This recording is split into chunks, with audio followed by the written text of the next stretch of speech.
Pour le battement simple, on peut avoir des situations que le plan nous demande de vérifier le battement simple d'une surface, comme celle-là ici, par rapport à un cylindre. Le mode de montage va être dans le même style que quand on vérifie un battement sur un diamètre. C'est qu'on va déposer la surface de référence sur le bloc en V et on va inspecter la face ici qu'on demande un battement simple par rapport au diamètre. À noter que pour ce genre de battement-là, il faut s'assurer que la pièce ne bouge pas en translation comme ça ici, parce que ça va fausser les données quand on va faire des rotations pour l'inspection. Ce qui fait que pour ce genre de pièce-là ici, on a un épaulement qui est disponible qui va nous servir de butée si on l'appuie contre le bloc en V. Si je fais mes rotations, je peux bloquer sa translation à l'aide de l'épaulement qui est ici.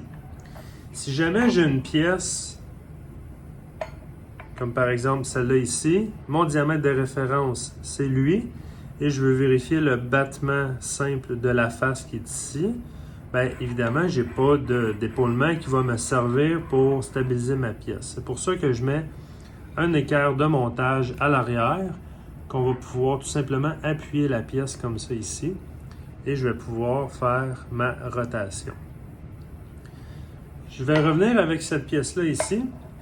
Moi, ce que j'aime ajouter dans mon montage, c'est l'équerre. Même si j'en ai pas de besoin pour bloquer la translation de ma pièce, je vais m'en servir pour stabiliser mon bloc en V. Parce que si j'en mets pas, c'est facile de déplacer le bloc en V quand on fait les rotations.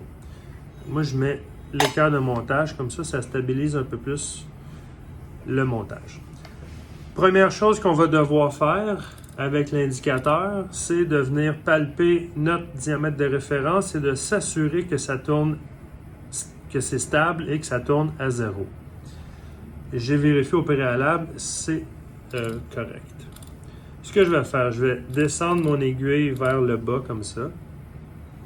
Je vais faire un zoom, comme ça ici.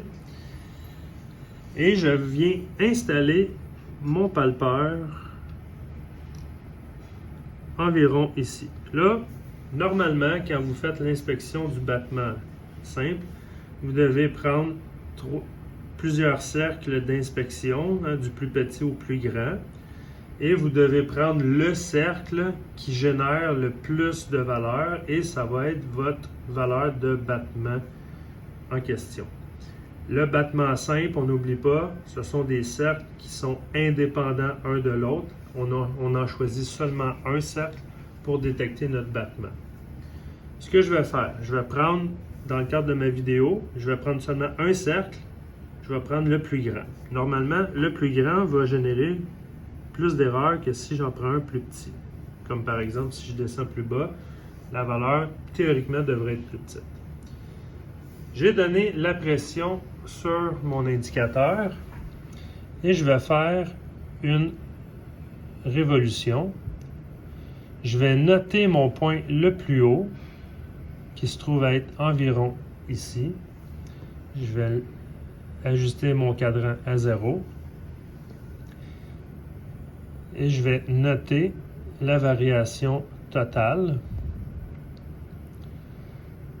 Mon aiguille bouge jusqu'à 4 millièmes et l'aiguille redescend pour aller rejoindre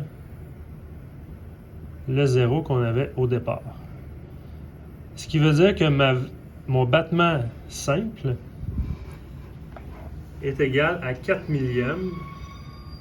Cette face-là, elle a un battement simple de 4 millièmes par rapport au diamètre de référence qui est ici. Je vais faire l'autre exemple. Si j'ai une pièce sans épaulement pour m'aider à la maintenir en place, je vais tout simplement l'appuyer contre l'équerre de montage. Je vais m'assurer avec le palpeur que ma référence tourne bien à 0. Je vais faire le même principe. Ici, j'ai une petite surface. J'ai pas beaucoup de matière. Je vais faire seulement un cercle. Je vais appuyer mon palpeur dessus. Je vais lui donner un petit peu de pression. Et je fais le même principe. Je vais faire une révolution. Je détecte le point le plus haut. Je le mets à 0. Ça peut être le point le plus bas aussi, votre référence. Il n'y a pas de problème. Et je fais une révolution complète. On voit que l'indicateur bouge. Je m'en vais jusqu'à 5 millièmes et demi. Et je retourne à mon 0. Alors, le battement simple de cette face-là par rapport à la référence, j'obtiens 5 millièmes et demi. Alors, voilà pour le battement.